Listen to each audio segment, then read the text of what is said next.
Siraya Tech caught Anycubic cheating off their homework. We've got some broken glass plates, some suction cup problems, and testing thermal runaway for realsies. All that and more. PrintFixFriday, episode 32. Let's get into it.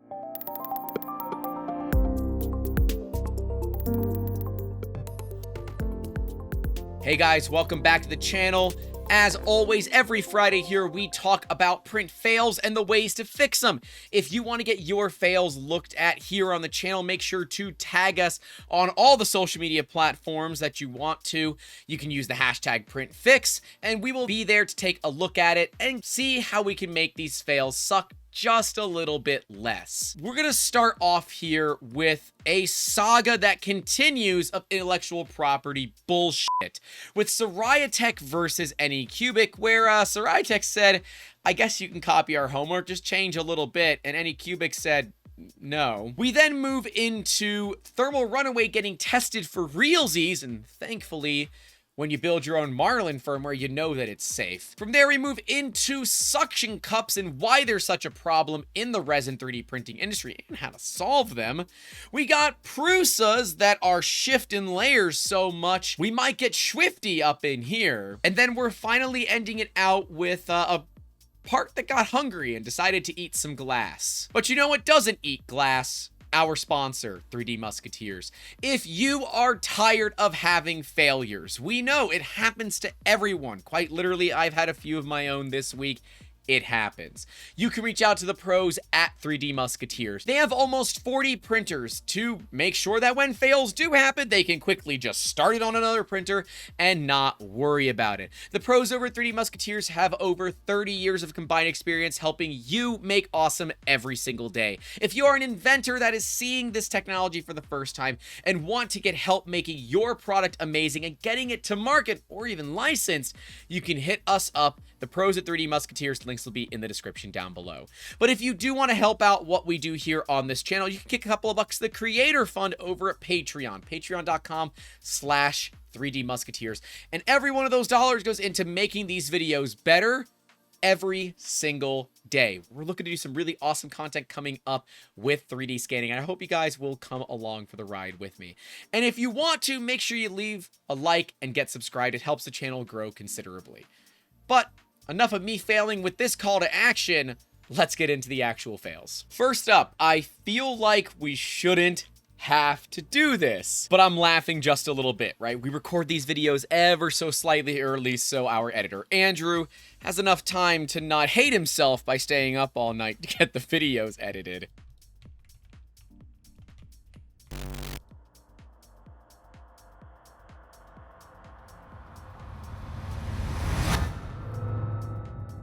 We put out our main channel video at about 2 p.m. Wednesday, April 20th, and not 13 minutes after did another IP thing pop up. Before our video had finished airing, we have an IP issue from Siraya Tech. Really, Anycubic 3D print? You are just going to copy straight text from our Tenacious Amazon product page to your new product page and put Tech Tenacious in the product title that has nothing to do with your new resin? You are one of the biggest 3D printer brands for a company with over $100 million annual revenue and a dream of going IPO. I am sure you can afford to hire someone who can write original marketing pitches. If you need help, send us new M3 printers and I'll write it for you. First off, whoever is in charge of Siraya Tech's social media, I love you. Okay, that is like dick on the table, flopping it all out there, levels of amazing that I just love to see and warms my cold heart surrounding intellectual property. And yes, even text. Technically intellectual property. And if you're one of the commenters that commented on our Wednesday video that said that intellectual property is government overreach and violence, you're wrong. But this is just like not even cool, right? It's when you hand someone your homework and say, hey, change it a little bit, and they photocopy it, right? They copy it word for word, and they expect the teacher not to find out. Well, the teacher found out. They're a little pissed. So what can be done here? Exactly what Siraya Tech says. Hire some decent editors that can write decent copy. Hell, I could write better copy. Anycubic, Tech, Tenacious, You just stole it. Admit you stole it. Please, for the love of God, don't double down. Please don't double down. I know you're going to double down, but please don't do it. Why do we have to keep going through this? Like, honestly. And you know what? If you all see any issues of intellectual property violations out there, comment them, tag us, hashtag PrintFix. I don't care. Find a way to reach us. I want to start calling out the bad actors when we can. Because guess what? The models are still on Creality's website. And while Creality's representative Ben has commented on Shane's initial Twitter posts, we talked about this a lot on the Wednesday video, nothing's been done. And at the end of the day, actions speak louder than words. So Creality, fix it. Anycubic, shame on you. Honestly, you all should know better by now. If you're going to copy somebody else's homework, at least change a little bit of it. You didn't even bother changing the tech. You just left tech. How do you fix it? Don't suck. Suck less. Do the right thing. Don't steal. Moving on. We got a long-time viewer, actually appeared on last week's PrintFixFriday. We'll card to that so you guys can see it, but we got the Sam Squanch here talking all about one of the weirdest printing failures they've had. Let's go through this. Had one of the strangest 3D print failures today, and I figured that I would share it in case anyone else stumbles into this issue. I had to replace the hotend on my old Ender 3 a while back. The replacement came with one of the gold anodized aluminum heater blocks. This worked fine for printing PLA, but for the past few days, I have been using the machine for a lot of PETG parts. This morning, I went to start a print and quickly triggered thermal runaway. Thank you, Marlin firmware, for making things safer, and you should always verify it's active. You're right. If your thermal runaway isn't active, your printer could viably catch fire. We talked about this a little bit where I set a printer on fire. If you want to check out that video, we'll card to that too. And so what do? They instantly power down the printer, pull the silicone sock to do some inspecting, and found that the sock was practically welded to the block. Interesting, because it takes quite a bit to melt silicone. Once he got it off, they started to see that the block was no longer gold. It was all bare aluminum, and the anodized coating had melted down. The heater, thermistor, and complete lower half of the block were coated in this strange black goo that was hard as a rock in some areas and slick and goopy in other spots. I have never seen anything quite like this. Needless to say, the heater, the thermistor, the nozzle, the sock all need to be replaced. Luckily, I have spares for once I finish cleaning up this mess. If you have a gold block on a Creality style hotend, watch it. I have compiled my own Marlin firmware. Good job, because I don't know if the stock OG Ender 3s actually come with thermal runaway. So I know I have the safety measures enabled, but if it was on stock, it would have just tried to hammer it until it burst into flames. Be careful, people. Safety is important at 3D Musketeers. I wish I'd taken pics for you. I was just angry. Broski, I feel that. I freaking feel that. This is exactly why thermal runaway protection exists, and I don't know if this is honestly a fail. It's a fail on Creality's part, but hey, that's just continuing the trend of the week. It's actually a success on the part of Sam Squanch. They compiled their own Marlin firmware, and if you do have a Creality printer, it's very simple, or any printer for that matter, to check for thermal runaway. Pull out your thermistor. Do not unplug it. Pull it out of your heater block, and then tell the printer to preheat. If for some reason in about a minute and a half to 2 minutes, it doesn't turn itself off or go into thermal runaway, you've got a problem because your printer does not have thermal runaway protection. It is normally triggered within 30 seconds, but sometimes I've seen it as high as 60. Here's where things get a little bit crazier, right? Thermal runaway must be disabled because thermal runaway is stock on in Marlin, and it has been that way for years. If printers do not have thermal runaway, it's because the manufacturers have decided that your safety is not important to them. So what can you do? You can check. And if for some reason your printer does not have thermal runaway protection, you can fix it. You can look at compiling your own Marlin firmware, but especially on the Ender 3s, there is gobs worth of community firmware out there that is not only better, but also safer. So I highly recommend that you guys check that out. If you do want us to do a video on that, we can, on how to flash an Ender 3, because quite frankly, the less Creality on that printer at this point, the happier this guy is gonna be. So yeah, Sam Squanch, I'm glad you're safe. Seriously, I'm glad. This could have gone way friggin' worse. I'm really, really glad things turned out well. Let's keep moving. We got my buddy Chris Catlett here. Love his last name because it's got a cat in it. Hashtag PrintFixFriday at 3D Musketeers. Missing vent hole. Amazed it didn't rip off from supports from Wargame13 on Discord.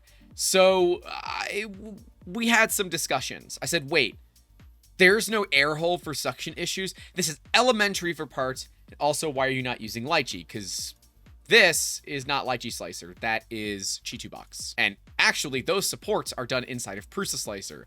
No other support generation program that I know does support grids like this. That's Prusa slicer. Chris said they didn't have the fail. Somebody in the Discord. He thought it was textbook case for showing why vent holes are needed for hollowed models. I said, absolutely, looks like it was supported in Prusa slicer. Check out this failure. Isn't that crazy? Suction forces are no joke in 3D printing. When you're printing something like this and there's not even a tiny little vent hole, it could be very, very simple. You're going to end up with a suction cup.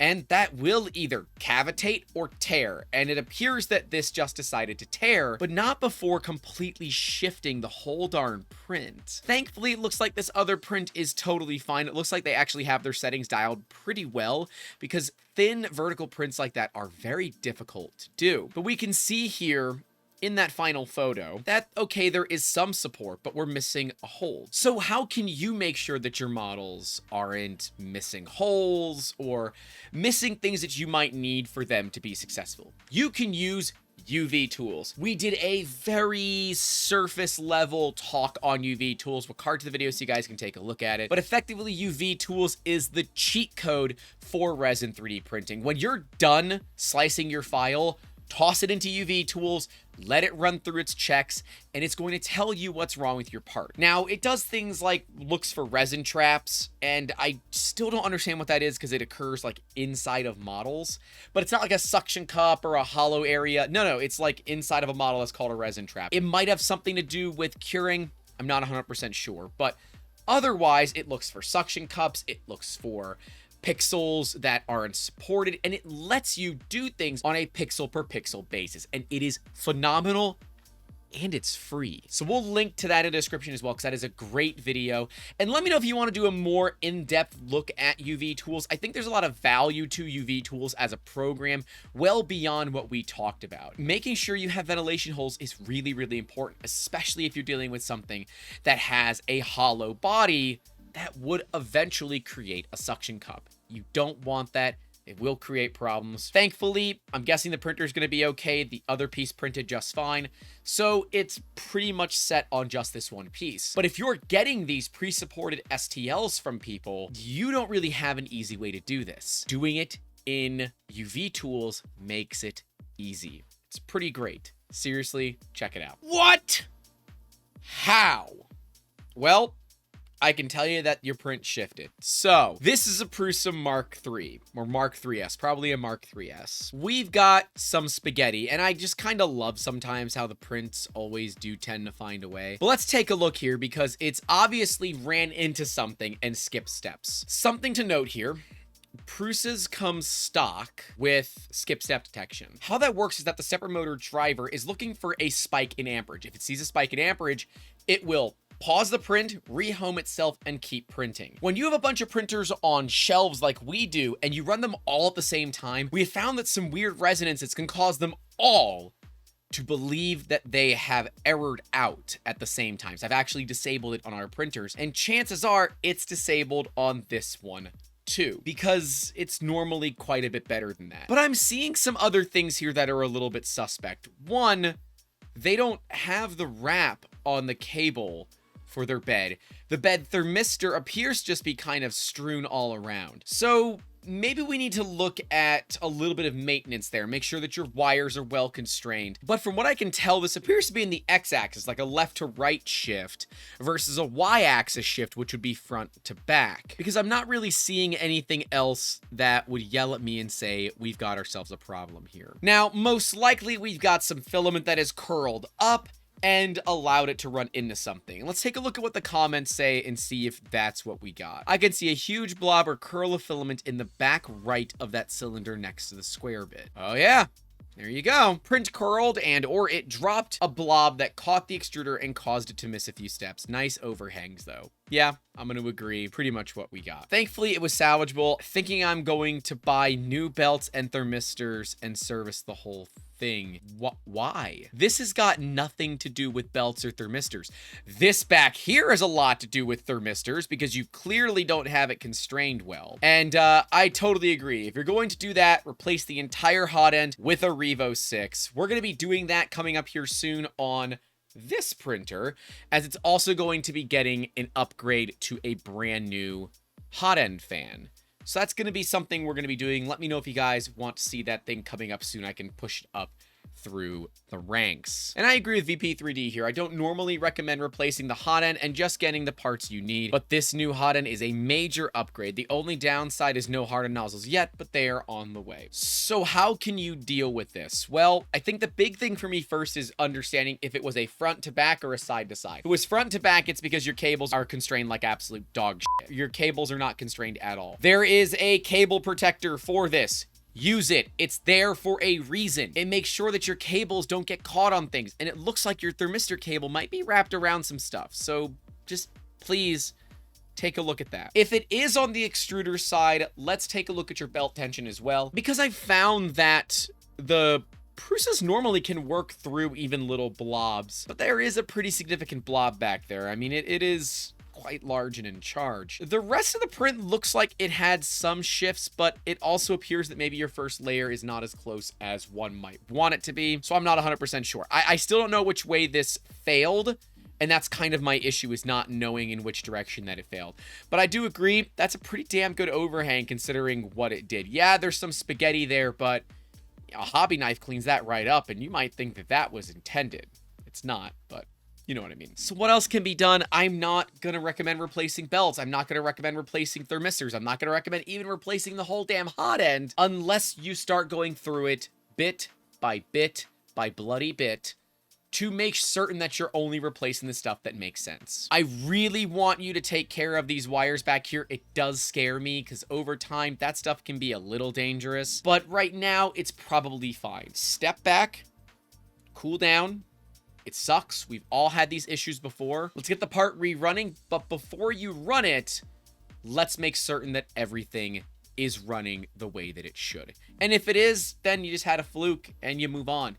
But if it's not, let's take a look at some of the issues that we can do and go from there. We have an entire maintenance video for the Prusa MK3S. I think it's a pretty decent video, and there are some great comments there for some things that I missed just a little bit. Thanks to the advice of the Fix My Print sub, I'm now able to achieve peak bed adhesion. What are we looking at here? We are looking at glass on both the print and the build plate.